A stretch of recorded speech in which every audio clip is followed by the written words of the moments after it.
এ পর্যায়ে জাতীয় পার্টি জেপির সভাপতি আনোয়ার হোসেন মঞ্জুর নেতৃত্বে যে 18 দল নিয়ে গঠিত একটি দল আত্মপ্রকাশ করেছে জাতীয় গণতান্ত্রিক ফ্রন্ট এনডিএফ জোট, সেখানে কথা বলছেন আনোয়ার হোসেন মঞ্জু। আমরা সরাসরি সেখানে এখন যুক্ত হব।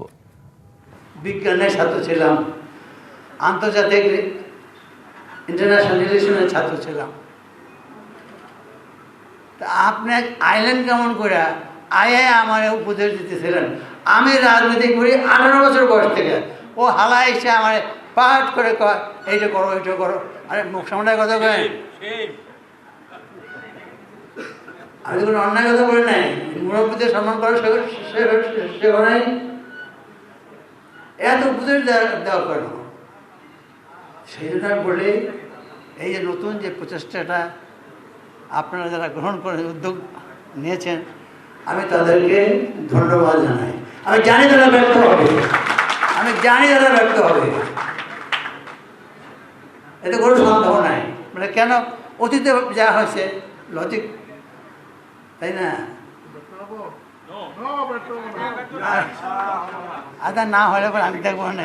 আপনি থাকলে হ্যাঁ, আপনি থাকলে ব্যর্থ হবে না। আমি ব্যক্তিগতভাবে ব্যর্থ হই নাই, সমষ্টিগতভাবে দেশ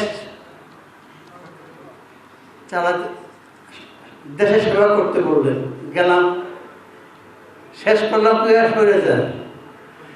আজ থেকে 20 বছর, কত বছর আগে স্বৈরাচার ছিলাম, এর সাথে স্বৈরাচার, এখন আবার স্বৈরাচার হয়েছে।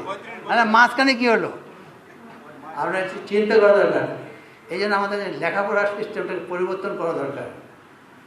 আমাদের লেখাপড়ার সিস্টেমটা এই মৌলিক কতগুলো প্রশ্ন করা শেখায় না। 90 সালে স্বৈরাচার, আর 2024 সালে দোষর না, তোর স্বৈরাচার। আমরা কারা? আমরা দোষর ভাই। এখন আপনি ওই চেয়ারে আছেন, যা ইচ্ছে তাই বলেন,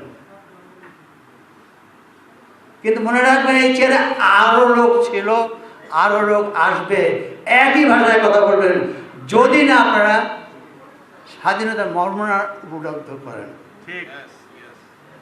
স্বাধীনতা মানে যদি অট্টালিকা হয়, জিডিপি হয়, পার ক্যাপিটা হয়, এটা একটা বিষয় বটে, কিন্তু স্বাধীনতা সবচেয়ে বড় হলো আমার মতে আপনি মুক্ত কিনা, আপনি স্বাধীন কিনা, নির্ভয়ে আপনি জীবনযাপন করতে পারেন কিনা।